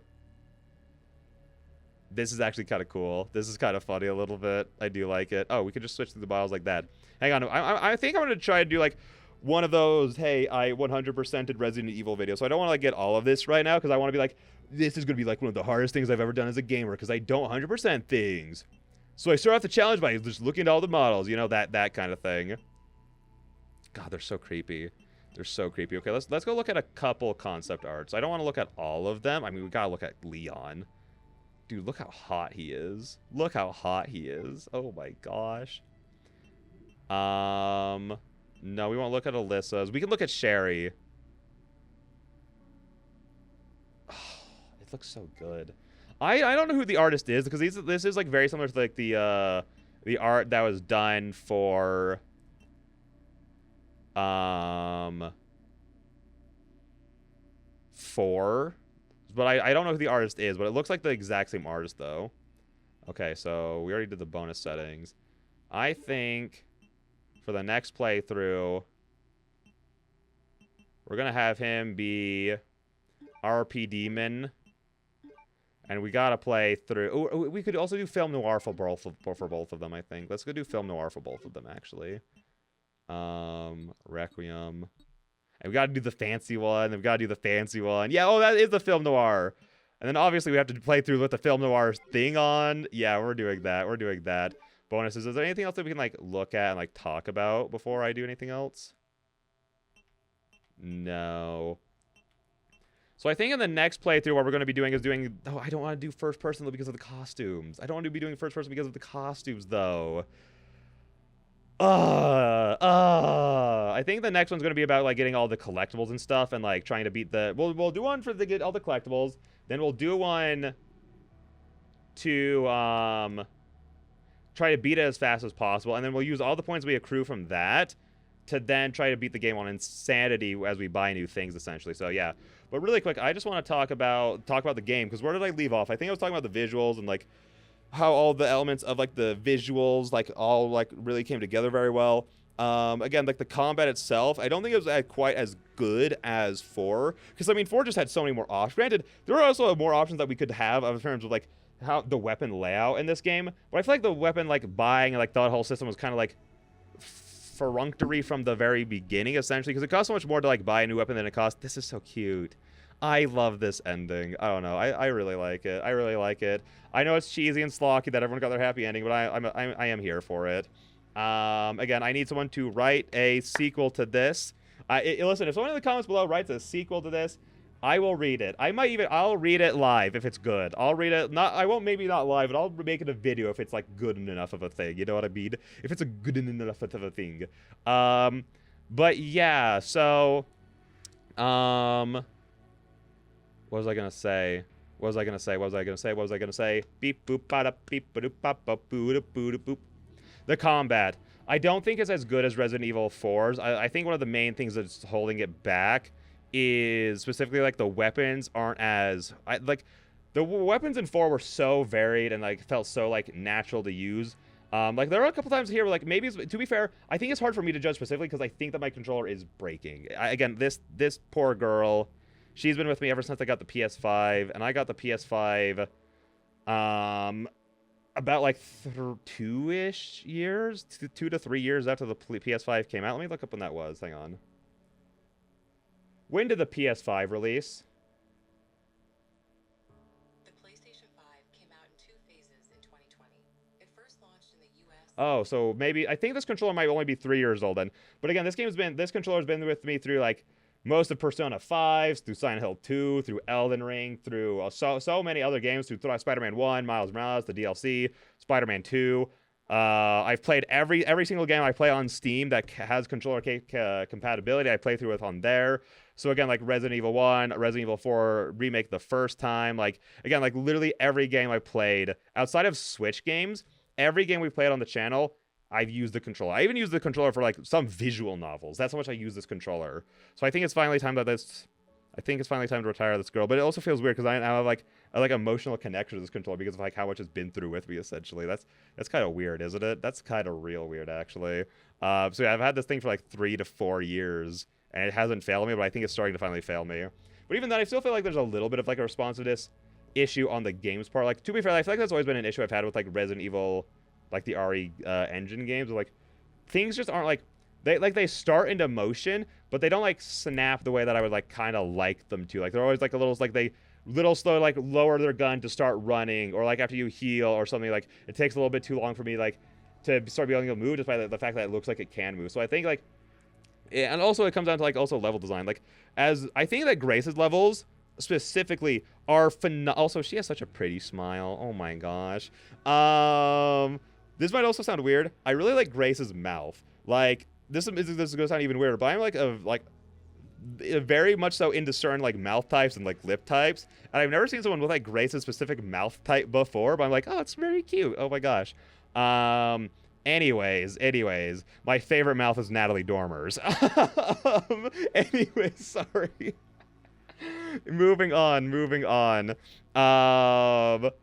But yeah, Grace's levels are like phenomenally designed, I think, from like top to bottom, essentially. Like again, outside like literally like the Mary section where like you're chasing like the furnace power concentrator point, I think like all of her levels are like phenomenally designed, essentially. But I think that the main issue then comes down to also, I just realized I am going to be making a video after this kind of being called like ranting and raving about Resident Evil Requiem. So I'm not going to go too into detail here because I'm going to make a separate video. Granted, that's going to be over on my other channel, though, on Dark Bender Studios, if anyone's interested in that. I doubt anyone's even watching at this point, this far into the series, but or this far into the episode, but that's fine. Hey, listen, if you are, you know. If you know, you know. Like, Grace's levels are, like, phenomenal from, like, top to bottom, like, the way it's all interconnected, all that kind of good stuff. Leon's are very straightforward, which I don't necessarily mind, but once it comes to, like, the arenas themselves, like, the 4 arenas all have, like, such, like, complexity to them that, again, it feels like there's, like, dozens of ways to approach every single situation, whereas it feels like the only, like, difference that you approach situations in this game is, like, the sort of weapons that you use. Like, granted, there are some, like, you know, with, like, the elite soldiers, like, there's, like, kind of 4 different paths you can take with it. But, like, even then, I feel like they're also, like, similar to each other. You're kind of just doing the exact same thing, just kind of in a different order, essentially, of taking those guys out. That, to me, like, it doesn't really do a whole lot. And, like, even, like, with the liquor situation of, like, it became a lot less fun fighting and, like, dealing with the liquors as soon as you become Leon. Because with Grace, it's all about using, like, the environment to your advantage. And, like, how these levels are specifically like laid out to get that, whereas with Leon it really is just running, guns blazing, blast, and it's kind of like, here's a hallway, then here's a hallway with like 2 separators, and then here's a room with like a single thing in it to run around. You know, it's like that kind of stuff. I think that's the main thing holding this back in terms of the action, is that the arenas themselves that they're putting Leon in are not as good as the ones in RE4. The ones in RE4 are stellar. They are such good like action arenas. It feels like everything there feels like so intentional of like how Leon can like get around and move around things and how the enemies move and all that kind of stuff. Whereas here, again, it just feels very like simple, very basic layouts, essentially. But then I also love the axe. I love the axe. The axe might be one of my favorite inclusions. Like, sure, I like quote unquote miss the dodge from RE3. I think the dodge from RE3 is like one of my favorite things in a horror game. In terms of like the combat in a horror game, I love it. But the axe here, I think, is like a very close second, where I love having the infinite weapon. I love that he actually has combos with it instead of just stab, or just very basic swinging back and forth. It really helps him feel like, again, like a trained professional who knows how to dismantle someone with this axe. And like the fact, like, there's still, it's like, I like it more than like the infinite knife of the Village in 7, because I love the idea of having like an infinite weapon in these games as long as they're weak. But like it feels here that they made the axe stronger than those weapons, but they still give it the restriction of it being a limited weapon in the fact that you have to sharpen it. It's something that you have to keep maintained as you're playing, and that adds in like again stuff like it's kind of like the same restriction as like reloading. Like when you run out of bullets and you need to reload, it's that kind of feeling when your knife needs to be sharpened like mid combat. Like you really have to like disengage and find a safe spot to sharpen it, which was one of the things I actually struggled with. Was like there's so many times where I thought I was at a safe distance in a safe position to sharpen it that I just wasn't. Or again, even sometimes there's an enemy that corners you and you really need to sharpen your axe, otherwise they're just going to mess you up. That causes like so much tension to happen when you're sharpening it, essentially. So in terms of like that, I think it's like a huge step up from like RE4's action, but like the everything else part I think is like at least 1 to 2 steps back. If the axe is like 3 steps up from like RE4's action, everything else from like the actual weapons that you have themselves, to the arenas, to how Leon just feels in general, again being much slower in this game, it feels like that's all like 1 to 2 steps back. So I think like overall, if you had to like grade it, it'd still be a few points under RE4's action essentially. And then obviously like other positives, because I'm going through the positives first. Other things I like, again, the horror was so strong. The horror was so strong here. Like every single Resident Evil game, the best horror is at the very start of the game. That's how all of these Resident Evil games go, is that the best horror is at the beginning when you're really thrust into the unknown, because it feels like that's where like they're like crafting it the hardest to be the scariest.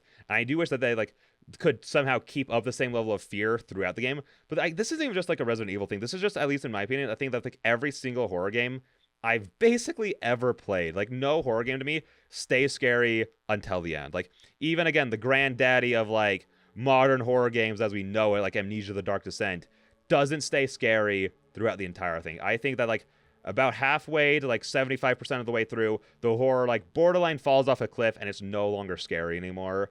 Despite the fact that I think it does a lot of good things to try and keep that tension, I just don't think I just don't think it keeps the scare. Like when I was playing through it, I was scared for the first like 75% of it really, really hard.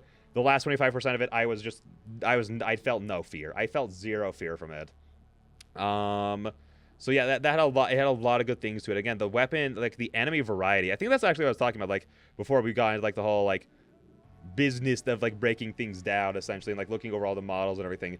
The enemies are so good in this game. I think that this might be outside even though the bosses, like I really like the new Mr. X fight. I really like the Gideon fight a lot.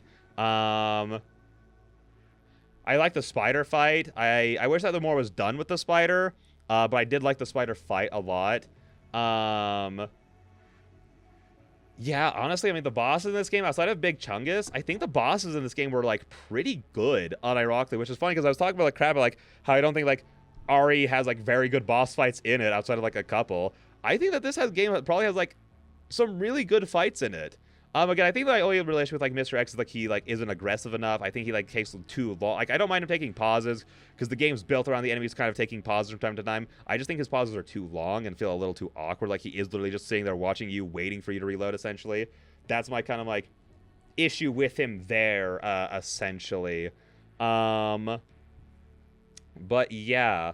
So that's kind of like my thoughts on like the horror. Again, I think it's like really strong up there. I think it's like pretty close to being the scary. Well, again, it's hard because I think that like Village and 2 have higher peaks, which then like I think stick in my brain and the brains of many other people. But I think this game does a better job of like holding like the fear consistently throughout till the end.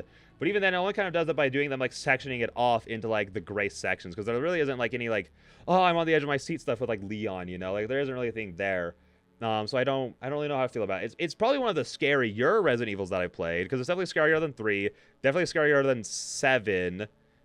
I think overall I'd have to say it's scarier than 8, because again, outside of like the beginning, a little bit of Lady D, and then the Beneviento section, like the Moreau section, also I guess exploring the town for the first time is also pretty scary in Village. So I don't actually know. Maybe Village is scarier than this one. I think it's a close race between those two. And then sadly, I do think that this is also a scarier game than 2, because again, after the RPD, I really am not afraid of Resident Evil 2 anymore. Maybe a little bit of fear comes back once you actually get down to the labs, but outside of like the labs, like I'm not really scared at all during like the city sections. I'm really not scared at much. I a little bit of tension during like the prison section. I'm really not scared at all during the sewers. You know what I mean? I'm really, really not scared during those sections. So like Again, I think the RPD is like one of the best sections, if not like the... Well, no, I think the Spencer Mansion's better than the RPD, I think the Spencer Mansion's better than the RPD. And I think I also like... Do I like the Care Center better than the RPD? I don't think so. But I feel like I need to replay RE2R again to kind of judge them closer together. I think I'll go the Spencer Mansion, the RPD, then the Care Center as like the 3 best locations in Resident Evil, in my opinions, in terms of like level design and fear overall, I think. Because yeah, again, the RPD is horrifying. There's so many good aspects to the horror there, that then completely vanish for the rest of the game, essentially, in my opinion, which is hard. Because again, it's a really high peak, and like it lasts for a good couple of hours being in the RPD. The RPD is a longer section than like most things in Resident Evil games. Again, it's kind of like the Care Center here, where the Care Center was like the first like how long, like 7 episodes of this, and then the next like 6 episodes is like split between the Raccoon City and then the Ark Labs, essentially. Like it's as long as the rest of the game combined, essentially. That's how the RPD is. Like that's how RE2 is very similarly structured, I mean. But yeah, so I think it's definitely one of the scarier Resident Evils. I think it's one of the better actions in terms of Resident Evil. I think one of the main issues that I think it falters on is like kind of the pacing a little bit. Like, I don't mind having the characters, like the stories split between the 2 characters, but I think it like maybe this is just me, but I guess this game is meant to be a Grace and Leon game. It really felt like it was supposed to be Grace's game because of how long it took for Leon to be revealed. But it really does, because like specifically with how their stories parallel and like how the arcs that they're going through are like kind of like matching each other, essentially. And even kind of like how like the ending choice is kind of playing into that too, where like they're both consumed by the despairs of the past, that they can't move on from these things, but they need to keep like hope alive inside of themselves. I really kind of like that, like they needed that for each other. But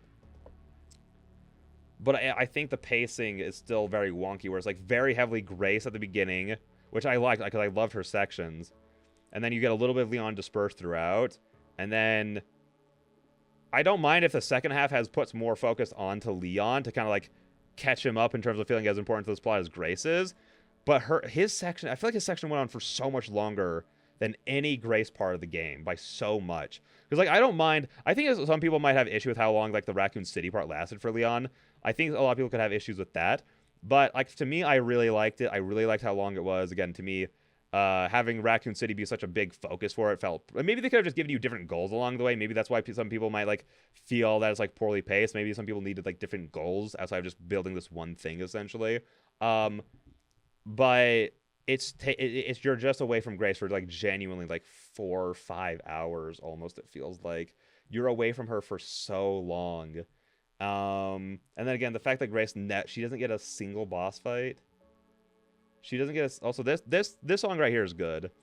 She doesn't get a single boss fight in the entire game. Like really, that I don't know. That just doesn't feel. Again, because it's her story too, is the thing. I feel like the second half of this game really sidelines Grace to really heavily focus on Leon. And again, I don't mind that because I love Leon, but I wanted more Grace. I really want to get invested in this new character because again, there's so many parallels between her and Leon, like especially with like Emily and Sherry and like all this kind of stuff. It really felt like this was kind of trying to set up like maybe Grace is going to be like the main character of like the next Resident Evil, you know what I mean? Like maybe she's going to get like 1 or 2 more games as like the protagonist and stuff like that. So it really felt like it was like him passing the torch to her, and not in a terrible like Last of Us 2 kind of way, or like a lot of modern passing the torches things. It felt like it was like being a very natural kind of thing. But then the second half of the game really becomes like the Leon S. Kennedy show. And Grace gets completely sidelined until like her arc session at the end. Again, Grace basically disappeared from the game for like 5 episodes of this series, and the episodes all lasted between 1 hour to 2 hours essentially. So like, I don't know, the pacing there is a little bit weird. Again, I think all that it needed was a short Grace section at some point during Leon's big section. Regardless of all that, though, like going into like the writing and everything, I still really do like Grace. Again, she feels so unique for a Resident Evil protagonist. I love how anxious and like scared and depressed she is and all this kind of stuff.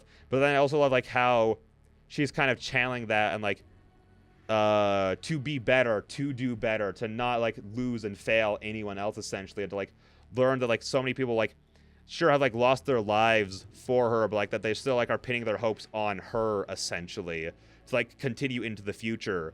And I love that as like an idea. Because she's essentially a few people's like final last good acts essentially. So the fact that she's kind of like almost in a way trying to pay that forward of being like, I also want to make like the world better, like you doing like this stuff for like Emily essentially, and like then taking care of like Zeno and everything like that. Like I really like that aspect. But again, I feel like the game just needed a little bit more grace, just a little bit more grace. Because again, I do like her, and I really do want to see a lot more. I really want to see a lot more of her. I want to see a game where she takes the spotlight fully, 110%. She takes the spotlight. I want to see that. But yeah, I mean, outside of that, again, this felt like a huge celebration of Resident Evil, so I love, like, because, like, all the callbacks, what I don't like about, like, callbacks is when it feels forced, essentially, but all the callback here is, like, makes so much contextual sense, where everything is, like, coming back to Spencer Oswald. He's made this one last thing, and so, like, everything that's, like, going back, like, you literally have to go, like, everything in, like, the care center doesn't really feel, like, super tied back to, like, you know, the Spencer stuff, you know what I mean? But then the closer you get to Raccoon City, the more about, like, the callbacks it becomes. Like, again, you go back to the RPD where it all very much so started, you know, you're looking around there for that kind of stuff. Because also all that stuff, there are ties to Umbrella there, so it very naturally leads back to that. Then you go back to the orphanage, because, again, the orphanage is tied to the police chief, who's tied to Umbrella in ways. So then when those, like, the other enemies start coming back, like, you get, like, the lickers, the big huge spiders, the white guys, the white men. It feels so natural, and it feels like oh, I love that thing, with it being like a very important part of the plot that actually makes, again, a lot of sense. So it feels really cool to see. Like, again, this feels like a climax to, like, the story. In a weird way, this feels like a climax to the story of the remakes. I don't think it handled it perfectly, not even close, specifically Wesker. I think Wesker has been such a mismanaged part of modern Resident Evil to the point I think it's a little embarrassing, if I'm being honest. But outside of that, I really liked, again, it all, because, like, this whole modern RE, like, obviously it started with 7, but I think it got more popular. I might be wrong about this, but I feel like it became, like, more well-respected with 2, because there are a lot of people who, like, despite how popular, like, 7 is, there are a lot of people who think that 7's really stupid, and I am one of those people. Despite the fact that I do like the game now, I also do sit in the camp that I think it's pretty stupid. Whereas, like, 7, I mean, the 2 remake was a very good, like, grounding point of, like, setting the sort of, like, the new tone for Resident Evil, specifically with the remakes, because, like, 7 and 8 have, like, are pretty decently toned different from the rest of the series, whereas 2, 3, 4, and Requiem, I feel like, are very, like, straight sort of line, essentially, into each other in terms of, like, tone, atmosphere, the way the characters are written, the character arcs, again, especially for Leon. So it feels like it's all kind of like looped back on itself, which is crazy that, like, the Resident Evil, hang on. Resident Evil 2 remake. I mean, yeah, this is like a 10 out of 10, 91%, 4.85, like, crazy stuff. When did it come out? 2019. In the past less than 7 years, they got out Resident Evil 2, Resident Evil 3, Village DLC, 4 DLC, and Requiem. Yet, all these experiences feel so full and complete, at least to me, that even in such a short span of time, they've managed to feel like it, like, complete, like, a full circle. Again, I talked about it a lot during the playthrough, but this feels like such a love letter to, like, the franchise itself. It has, like, some of the funnier, goofy moments. It has tofu in it. Like, that was crazy. The moment I saw tofu, like, I got such a genuine smile on my face. It has, like, the high action of, like, 4 and, like, that kind of stuff. But it also has, like, again, the Care Center is so feels like the Spencer Mansion in terms of, like, setup and payoff and how, like, again, it's all, like, designed, essentially. Like, it feels amazing. It feels amazing. It feels like this is almost like the climax of, like, modern Resident Evil, in a way, if that makes sense.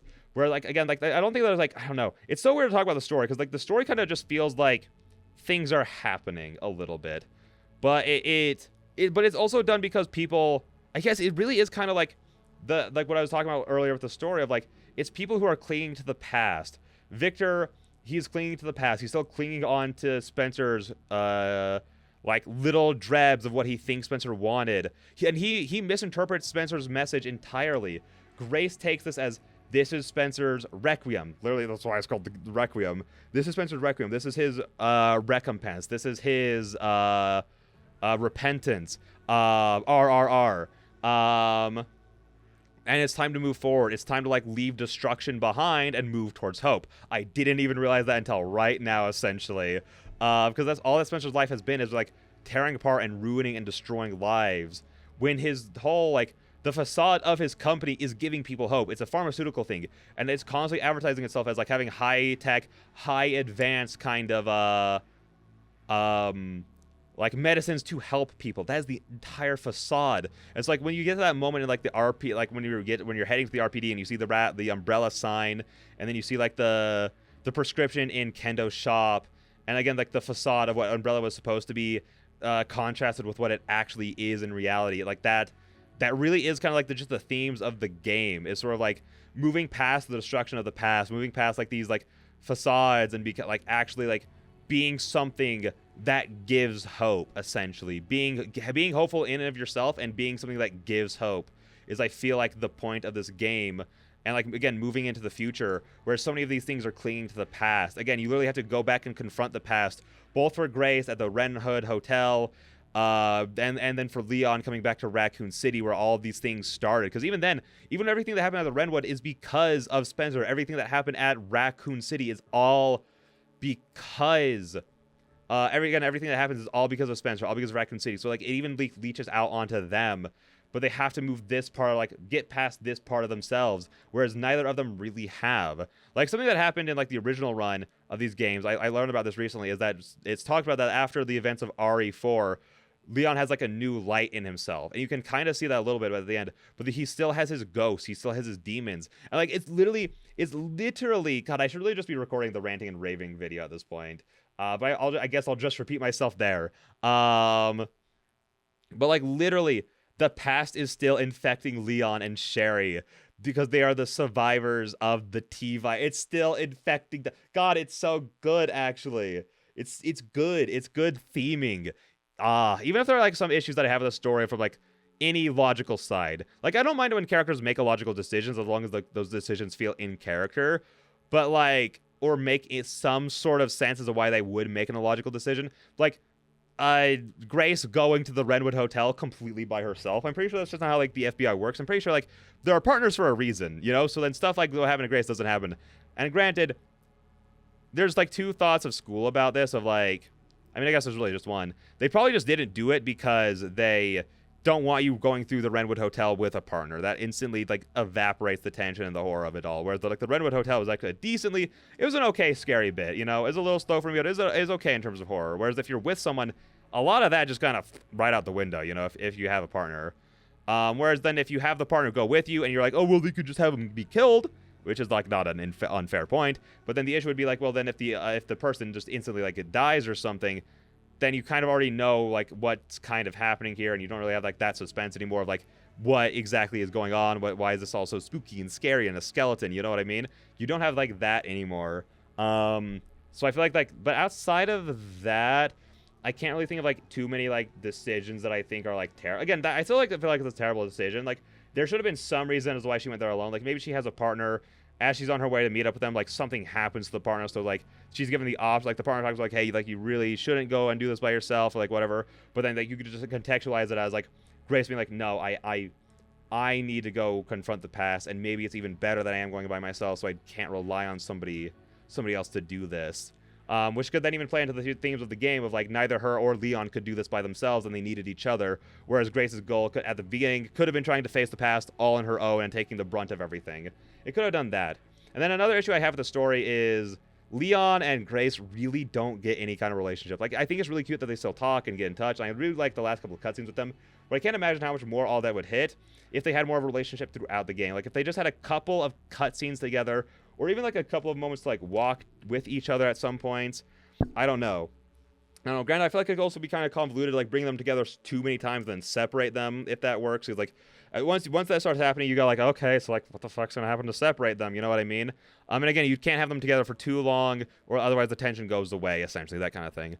But again, just a couple more, like, cutscenes, a couple more chances to talk. Like, let's say when the gate comes down between them, give them a chance, like, talk and, like, connect. Like, Leon is, like, talking with her, trying to really get her like calm down, and then maybe Gideon appears and he's like, I gotta go take care of this. I mean, it's kind of like what happens like Claire and Leon, like they have like their beginning talk at the start of the game, then they meet at the fence, and I guess to be fair, I also don't really care that much about the Claire and Leon connection. I never shipped them. At least as far as I remember, I don't. But I don't know. I feel like you could have fit in like a couple more cutscenes here of getting them to like talk and like really connect and like form a sort of bond, and stuff like that. I think that could have gone a long way for it. But outside that, there are a lot of aspects to the story that I do like. Again, I kind of went over a lot of those already, actually. But yeah, and again, Emily, adorable. I love kind of like what she represents. Again, she's something else that's like clinging to the past. She's literally a past version of Grace, because like this whole organization doesn't understand that she's not the past, that she's the future, if that makes sense. So they keep trying to make like childlike versions for her to be like representative of that, like in a literal sense, because they're so sure that she's the key to like this destruction, essentially. Whereas again, she's just, people have pinned their hopes on her to make a better, to be a better tomorrow for themselves and to make a better tomorrow for herself and other people, essentially. And I think that's a beautiful message. Again, like, it doesn't at all absolve Spencer of what he's done. I love that it doesn't ever try to go, maybe Spencer was misunderstood and he was kind of a good person after all. It literally goes, he, in his final days on this planet, did a few things to try and make up for what he did. And while it doesn't like fix the lives he's destroyed, it doesn't bring back anyone whose lives were lost, it doesn't undo any of the damage he did, it's still someone who is trying to do good. Which, again, I think is another beautiful message, almost, of, like, it's never too late to be better, like that, again, that sort of thing. And, again, at no point does it try to absolve him. And no part of me is going, wow, Spencer's, like, a really good person.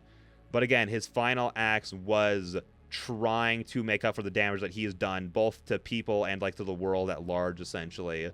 And, again, I love that the game at no way tries to absolve him or anything. And he's not even doing it, at least from my interpretation, he's like, he is doing it because he sees it as like, again, as his Requiem, as his recompense. But like, he's not going, look at me, I'm such a good person. He's literally going, I am a monster, and I don't want that to be the end of my story, essentially. That's kind of how I took it. Like, he doesn't even see himself as a good person. Like, he understands the monster that he is, you know, one of the worst people to ever live, essentially. But even he can choose to look towards the future, essentially. Again, something that Wesker couldn't do, something that Gideon couldn't do, and that's kind of why they both inevitably fail, because they are trapped chasing after... They're both stuck chasing after what Spencer used to be, instead of looking... I mean, like, what he set his life up to be, instead of how he tried to end his life, essentially, if that makes sense. Because neither of them ever considered the possibility of what Elpis really was, except for Grace, who got to see that understanding of what she really was to Spencer, essentially. She was never an experiment. She was never like one of his tools. She was just the one and only person that he ever tried to do good by, essentially. And that is awesome. I really like that. Again, like, this talk is like really making me like, again, I don't think that the story is like a phenomenal or groundbreaking, especially because, again, there's probably like a lot of like inconsistencies or plot holes along the way. I am sure that there are. None of them are coming to mind for me right now. But God, again, there's a lot of things that work on like a thematic level that I'm really liking. But yeah, so I don't know. I think at the end of the day, I'd probably give this game like about, I don't know, like an 8.5 or a 9 out of 10. Again, I'm sure that there are problems with the story that I'm not thinking of, because I did bring up a couple problems I have with the story. Again, like the pacing, the Grace's dumb decisions, Leon and Grace not having enough of a connection. I've already talked about Wesker and how his whole role here is kind of silly and stupid. I mean, I like, again, what he is thematically. But even then, I feel like the modern RE is like horribly handled Wesker. But yeah, I don't really know if I have anything else to say. I kind of covered a lot of, like, I wish I'd saved that entire like story analysis talk for the main video, like for the, not the main video, but for like the ranting and raving video that I want to make. But yeah, whatever. That's kind of the end for now. Again, I'll probably come back in a little while in a couple of series. You know, I think what I'm going to do right now is I'm probably going to record the rest of Fate Stay Night, finish that visual novel. Then I'm going to play Digimon Time Stranger. Then I think I'll finish Dark Souls. Then I'll come back and do a second playthrough of this to try and keep going for like the platinum. Then I'll do another visual novel, finish Persona 5 in my own time. Probably come back and do another playthrough of this. Yeah, I don't know. I'll figure it out. I'll figure it out. So don't need to talk too much about it here. I've already been yapping your guys' ears off while listening to the same track over and over. So yeah. With all that being said, though, I'll see all you beautiful people in the next one. I love Resident Evil, man. I love it. Bye-bye. Bye-bye.